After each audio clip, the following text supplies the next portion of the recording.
उन्होंने अपनी हिस्सेदारी जो है वो बढ़ाई है। एंटफिन का 10% हिस्सा उन्होंने खरीदा है। तो इस हिस्सा खरीद के क्या मायने हैं, क्या इसके लिए कोई कैश वो दे रहे हैं, किस तरह से डील हो रही है, ये पूरी की पूरी डिटेल लेकर हमारे साथ जुड़ गए हमारे सहयोगी शरद दुबे। शरद बताइए।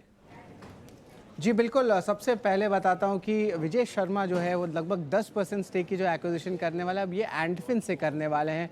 अब याद रखिए, ये पेटीएम के में जो हिस्सेदारी उनका जो है बढ़ जाएगी, और ये जो स्टेक की जो खरीदारी होने वाली है, ये उनकी 100% ओन्ड एक ओवरसीज़ एंटिटी है, उनके द्वारा होने वाली है। और इसके जो आप कह सकते हैं जो इंस्ट्रूमेंट होगी वो ओसीडी होने वाली है। अब ये ओसीडी क्या होता है? ये आपका ऑप्शनली कन्वर्टेबल डिबेंचर्स होता है। और इसके अलावा जो है एंटफिन की अगर बात करें तो यहाँ पे जो है वो अब लार्जेस्ट शेयर होल्डर जो है अब वो कंपनी की नहीं रहने वाले हैं। अब देखा जाए तो इस पे ओवरऑल इनका जो वैल्यू है, ये जो है इनका शेयर होल्डिंग जो है ऑलमोस्ट कह सकते हैं 9.1% से बढ़ के 19.42% हो जाएगा।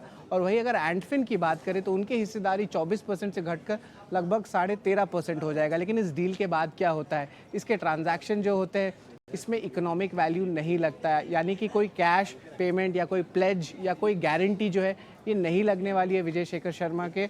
और याद रखिए, कोई मैनेजमेंट चेंज और कंट्रोल पेटीएम का नहीं होने वाला है, एग्जिस्टिंग मैनेजमेंट रहने वाला है। और आगे जाते हुए जो विजय शेखर शर्मा ही एमडी और सीईओ रहने वाले हैं कंपनी के। तो ये तो ओवरऑल जो है डील की बात हुई, स्ट्रक्चरिंग की हुई, लेकिन इसकी इम्पैक्ट एनालिसिस क्या होती है इस पे ज़रूर गौर फरमाइएगा। यहाँ पे एंटफिन की जो स्टेक सेल की बात हो रही थी उसकी ओवरहैंग ज़रूर ख़त्म हो जाती है, लेकिन याद रखिए सॉफ्टबैंक का अभी भी जो है स्टेक है लगभग 9% स्टेक है, तो उसके कारण जो है एक ओवरहैंग स्टॉक में ज़रूर है। ब्रोकरेज स्टेक के बारे में बात करें तो दौलत कैपिटल का जो है यहाँ पे उनका कहना है कि ज़्यादातर फास्टर रेजोल्यूशंस देखने मिल सकते हैं, क्योंकि जो ऑनगोइंग आप कह सकते हैं पेटीएम पेमेंट के सर्विसेज की इश्यूज़ हो रही है उसको जो है सुलह हो सकती है। और आगे जाते हुए याद रखिए जो हॉस्टाइल टेक ओवर होता है उसकी भी जो चांसेस है वो रिड्यूस हो सकती है। तो ये है ओवरऑल इम्पैक्ट एनालिसिस आज के डील पे।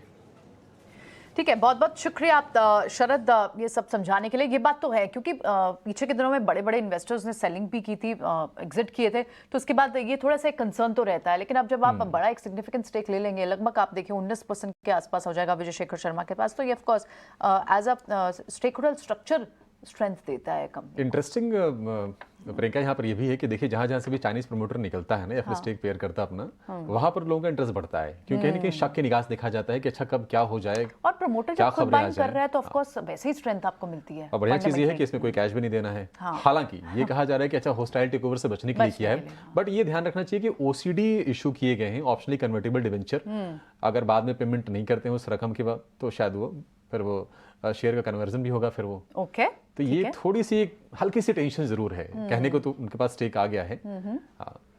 ठीक है।